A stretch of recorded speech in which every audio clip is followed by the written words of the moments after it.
महाराष्ट्र सरकार के मंत्री नवाब मलिक के दिन मुश्किलों वाले खत्म नहीं हो रहे। हर रोज हर घंटे मुश्किलें बढ़ रही हैं।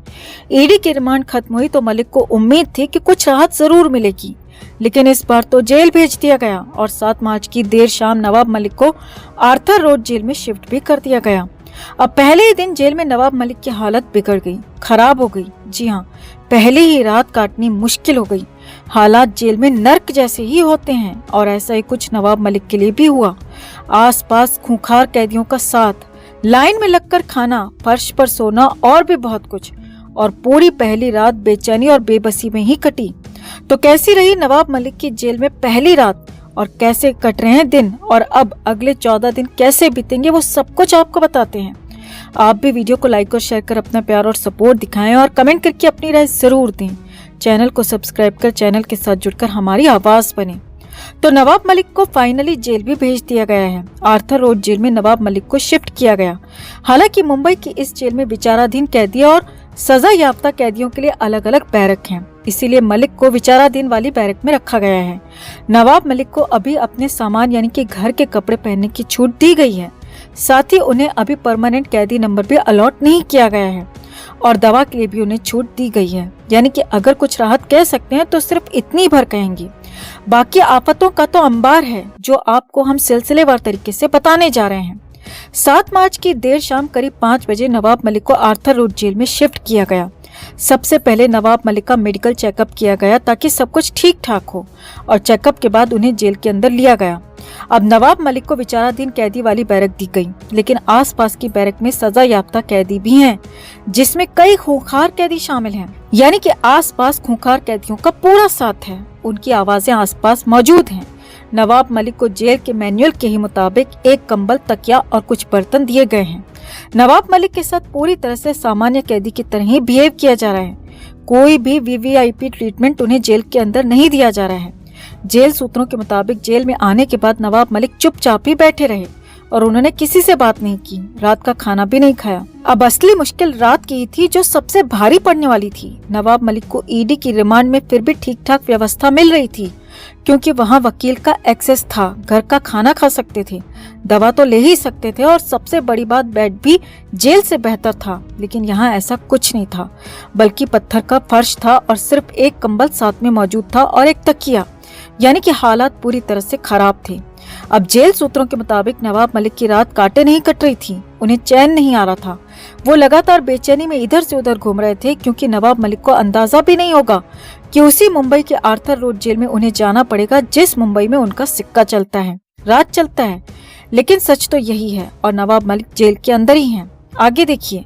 जेल सूत्रों के मुताबिक नवाब मलिक रात भर परेशान होते रहे, बिस्तर पर बेहद कम ही बैठे रहे, कभी बैठ जाते, कभी उठ जाते, कभी चलने लगते, क्योंकि उन्हें चैन आ नहीं रहा था और यकीन हो नहीं रहा था कि वो जेल के अंदर हैं। अब जेल सूत्रों के मुताबिक उनके चेहरे पर बेबसी साफ झलक रही थी। जी हाँ, भले ही बाहर मीडिया के सामने नवाब मलिक हाथ ऊपर उठाकर इशारे कर रहे थे, मुस्कुरा रहे थे, लेकिन जेल के अंदर उनके चेहरे पर बेबसी, बेचैनी साफ साफ झलक रही थी। पूरी रात नवाब मलिक के इंतजार में कटी, कब सुबह हो, कब सुबह के 6 बजे, क्योंकि सुबह के 6 बजे से ही जेल में सामान्य हलचल शुरू होती है, सामान्य दिन शुरू होता है।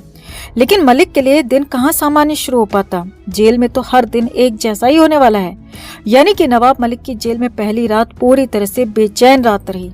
उनकी हालत बेहद ही खराब रही। अब कंडीशन यह है कि आगे हालात और भी खराब हो सकते हैं, क्योंकि अभी तो पूरे 14 दिन जेल में रहना है। आर्थर रोड जेल में रहना बेहद मुश्किलों भरा होने वाला है। अब यहाँ पर समझिए कि नवाब मलिक को जेल की ड्रेस और कैदी नंबर तो नहीं दिया गया है, लेकिन उन्हें टेम्पररी कैदी नंबर जरूर मिलेगा, जो उन्हें कुछ वक्त बाद दिया जाएगा। नवाब मलिक घर से सिर्फ 4500 रुपए मंगा सकते हैं, और वो भी मनी ऑर्डर के जरिए, और पूरे महीने इसी 4500 में काम चलाना होगा। इन 4500 रुपयों से नवाब मलिक जेल की कैंटीन से खाना मंगा सकते हैं, पानी मंगा सकते हैं, और भी जो सामान कैंटीन में उपलब्ध है उसे मंगा सकते हैं। अब एक वक्त का खाना ही हजारों रुपयों का खाने वाले नवाब मलिक के लिए हर महीने 4500 से कैसे गुजारा होगा, ये बेहद मुश्किल है, क्योंकि जेल का खाना नवाब मलिक खाएंगे इसकी संभावना बेहद कम ही है, क्योंकि उनको स्वास्थ्य संबंधी भी कई समस्याएं हैं। हालांकि जेल में कैदियों के लिए डॉक्टर की भी व्यवस्था होती है, लेकिन वो सिर्फ सामान्य बीमारियां ही देख पाते हैं और जेल के अंदर जो खाना बनता है वो सामान्य कैदियों के लिए हर तरह से बनता है और इसीलिए नवाब मलिक के स्वास्थ्य को देखते हुए ये खाना उनके लिए मुश्किलें और बढ़ा सकता है। आगे देखिए, नवाब मलिक के बैरक में अन्य कितने लोग रखे गए हैं ये तो अभी साफ साफ पता नहीं चल पाया है, लेकिन इतना जरूर है कि जेल में जो भी बैरक है उनमें बैरक के अंदर ही वॉशरूम होता है और हर वक्त उसकी बदबू से हालत खराब ही रहती है। यानी कि नवाब मलिक को भी अब उसी हालत में रहना है, अगले 14 दिन और रातें भी उसी हालत में उसी बदबू के बीच में काटनी है। तो कुल मिलाकर पहले दिन पहले ही रात नवाब मलिक की हालत खराब हो गई। रात काटे नहीं कट रही है, खाना खाया नहीं गया, फर्श पर सोए नहीं और अगले 14 दिन तो और भी मुश्किल भरे हो सकते हैं, जिसकी बानगी हमने आपको बता दी। और अगर जेल मैनुअल में थोड़ी सी भी सख्ती होती है, अगर नवाब मलिक को कोर्ट की तरफ से घर का खाना या फिर कोई और राहत नहीं मिलती है तो हालात उनके लिए और खराब हो सकते हैं। तो आपको क्या लगता है, क्या अब नवाब मलिक को ज्यादा परेशान किया जा रहा है या फिर ये तो सजा की शुरुआत है? अभी तो लंबी सजा काटनी बाकी है। कमेंट करके आप भी अपनी राय जरूर रखें और वीडियो को लाइक और शेयर कर अपना प्यार और सपोर्ट भी जरूर दिखाएं। तो नवाब मलिक को 23 फरवरी को गिरफ्तार किया गया था। 25 फरवरी को नवाब मलिक को अस्पताल ले जाया गया। मलिक को पेट में दर्द की शिकायत बढ़ गई थी और अचानक उन्हें जेजे अस्पताल में भर्ती कराया गया। करीब 4 दिन तक नवाब मलिक का इलाज हुआ और 28 फरवरी की सुबह सुबह खबर आई कि नवाब मलिक अब ठीक हैं और उन्हें डिस्चार्ज कर दिया जाएगा। लेकिन इसमें भी लंबा वक्त लग गया और दोपहर बाद ही नवाब मलिक डिस्चार्ज हो पाए। अब ईडी तो पहले से ही तैयार बैठी थी और ईडी से इंतजार नहीं हो रहा था, क्योंकि ईडी के पास सिर्फ 3 मार्च तक की रिमांड फिलहाल है। लिहाजा जैसे ही नवाब मलिक जेजे अस्पताल से डिस्चार्ज हुए तो ईडी ने भी तुरंत एक्शन शुरू कर दिया और फॉर्मेलिटीज पूरी करने के बाद नवाब मलिक को लेकर मलाड स्थित अपने ऑफिस पहुंच गए और वहीं पर बनाए गए लॉकअप में एक बार फिर से नवाब मलिक को रख दिया गया। अब शायद नवाब मलिक को लगा होगा कि आज ही अस्पताल से छुट्टी मिली है या फिर आज देर हो गई है तो पूछताछ नहीं होगी, लेकिन ऐसा कुछ नहीं था। जी हाँ, देर शाम को ही नवाब मलिक से पूछताछ एक बार फिर से शुरू हो गई। हालांकि कोर्ट की तरफ से परमिशन मिली है कि पूछताछ के दौरान नवाब मलिक के वकील भी उनके साथ रह सकते हैं, इसीलिए सारी फॉर्मेलिटीज पूरी करने के बाद सोमवार की शाम को ही पूछताछ शुरू हो गई। अब हालात ये थे कि नवाब मलिक इसके लिए तैयार नहीं थे। जी हाँ, अभी अभी अस्पताल से आए नवाब मलिक आराम करना चाहते थे, रेस्ट करना चाहते थे, मगर ईडी ने नवाब मलिक की बीमारी पर कोई रहम नहीं दिखाया और पूछताछ की टेबल पर उन्हें ले गए। ईडी सूत्रों के मुताबिक इस बार भी नवाब मलिक ने सवालों का संतोषजनक जवाब दिया ही नहीं। पहले भी ईडी ने आरोप लगाया था कि नवाब मलिक पूछताछ में कोऑपरेट नहीं कर रहे हैं, सवालों के जवाब नहीं दे रहे हैं और ये बात ईडी ने कोर्ट को भी बताई थी और यही सब कुछ अभी भी चल रहा था। यानी कि इस बार भी नवाब मलिक ने ईडी के सवालों के जवाब दिए ही नहीं।